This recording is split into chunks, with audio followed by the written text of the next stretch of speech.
যে এই যে আওয়ামী লীগের বিচার নিয়ে চিফ প্রসিকিউটর ট্রাইব্যুনাল তিনি আমিনুল ইসলাম সাহেব কি বললেন একটু সংক্ষেপে দেখি। নিশ্চয়ই।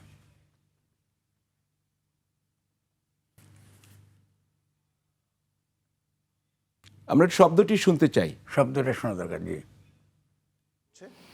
তদন্ত করার পরে যদি সংগঠন হিসেবে আওয়ামী লীগের বিরুদ্ধে প্রাথমিক অভিযোগ পাওয়া যায়, আমার কাছে রিপোর্ট যদি দাখিল করা হয়, আমি আন্তর্জাতিক অপরাধ ট্রাইব্যুনালের চিফ প্রসিকিউটর হিসেবে রিপোর্ট প্রাপ্তির সাপেক্ষে প্রয়োজনীয় ব্যবস্থা গ্রহণ করার সুযোগ আছে। আমরা একটু সালাউদ্দিন সাহেবের বক্তব্যটাও দেখব খুব সংক্ষেপে। তিনি বলছেন বিচার হবে।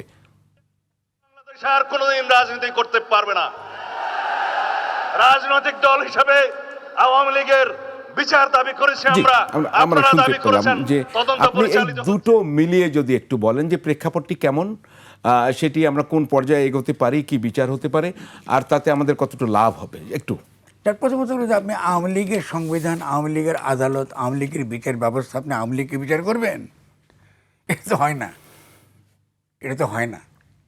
ফলে আমি মনে করি তারা যেভাবে আমাদেরকে বিভ্রান্ত করছে, বিশেষত আমি মনে করি যে তাজুল ইসলামকে যেভাবে সরানো হয়েছে, এর দ্বারাই আমরা বুঝতে পারছি যে বিচারটা আসলে হবে না, এক নম্বর। দু নম্বরটা হচ্ছে এই যে আপনি যারা আয়নাঘর করেছে, যেসব সেনাবাহিনীর যারা, আপনার খেয়াল আছে কি না যে তাদেরকে বাইরে আনারটা আমি পছন্দ করি নাই।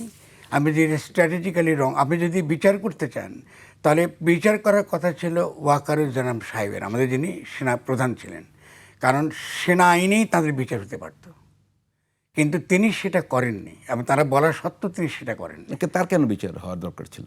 জি, তার কথা তো বলি না, এটা তো সেনা আইনে তো এদের প্রত্যেকের বিচার হওয়ার কথা। কেন কেন?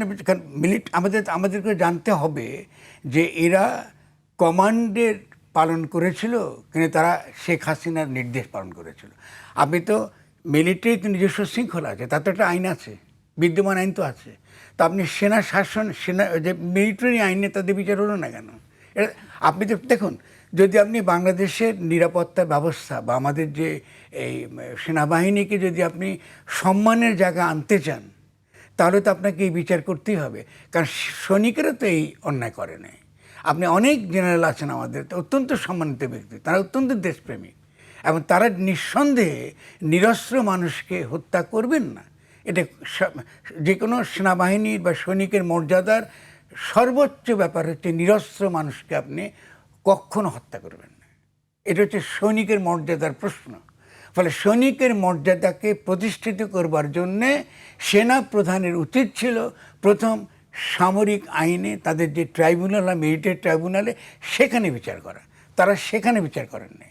তারপরে ছিল যে ট্রাইব্যুনালটা যেটা তৈরি হয়েছিল আপনার এর আগে যে উপদেষ্টা সরকারের অধীনে, সেই ট্রাইব্যুনালের যে বিচারটা চলছিল সেই বিচারটা তারা করে নাই। ফলে এই বিচারের কথা শুনতে আমাদের কোনো লাভ নাই। বিচার তো হবে না। আমি বলতে পারি আপনাকে, এটা আমি বলে যাচ্ছি অ্যাজ এ পাবলিক রেকর্ড, যে এটা বিচার কখনো হবে না। আমি শুধু তাই নিয়ে তার সঙ্গে আরেকটা যুক্ত করছি যে ইতিমধ্যে মার্কিন যুক্তরাষ্ট্র তার যে স্টেবিলাইজেশন ফোর্স, আপনি যদি দেখেছেন তো যে গাজাতে একটা স্টেবিলাইজেশন ফোর্স মার্কিন যুক্তরাষ্ট্রের নেতৃত্বে বিভিন্ন মুসলিম দেশ থেকে নিয়ে তারা একটা স্টেবিলাইজেশন ফোর্স বানাচ্ছে, যেটা উদ্দেশ্য হলো গাজাকে, ফিলিস্তিনকে একটা রিয়েল এস্টেট বানানো। তো সেই প্রক্রিয়ার মধ্যে আপনি বাংলাদেশ অন্তর্ভুক্ত। খলিল রহমান সাহেব তার কিন্তু মেইন নেগোসিয়েটার, বুঝতে পেরেছেন তো? তো তার মানে হলো এখান থেকে যাদের বিচার হবে না তারা কিন্তু ওই স্টেবিলাইজেশন ফোর্সে যোগ দেবেন। ফলে এর সঙ্গে ভূরাজনীতি জড়িত, ব্যাপারটা তো সহজ না। ফলে সেই স্টেবিলাইজেশন ফোর্সে তারা, আমি তো অনেকবারই প্রশ্নটা তুলেছি, তো সেনাবাহিনীর তরফ থেকে তো তারা কোনো বক্তব্য দেন নাই যে সেনাবাহিনী মার্কিন যুক্তরাষ্ট্রের স্টেবিলাইজেশন ফোর্সে যোগ দেবেন কি দেবেন না। খলিল রহমান সাহেব এর আগে ছিলেন কি আপনার উপদেষ্টা সরকারের তিনি ছিলেন। তো সেখান থেকে তিনি চলে গেলেন হঠাৎ করে, বিএনপির সরকারের পররাষ্ট্রমন্ত্রী হয়ে গেলেন, এখন তিনি জাতিসংঘে চলে গেছেন। তো আমাদের বুঝতে পারছি এটার সঙ্গে ভূরাজনীতি জড়িত। ফলে এই বিচারটা তো হবে না। আপনি মানবাধিকার কমিশন, মানে জাতিসংঘ মানবাধিকার কমিশন যতই রিপোর্ট লেখুক, প্রমাণ তো ওখানের মধ্যে আছে। প্রমাণ তো আলাদা কোনো প্রমাণের প্রয়োজন নেই। এটা তো অলরেডি তদন্ত হয়েছে, একটা ইন্ডিপেন্ডেন্ট তদন্ত রয়েছে, তাহলে বিচার হচ্ছে না, বিচার হবে না। এটা হওয়ার তো কোনো দেখছি না আমরা।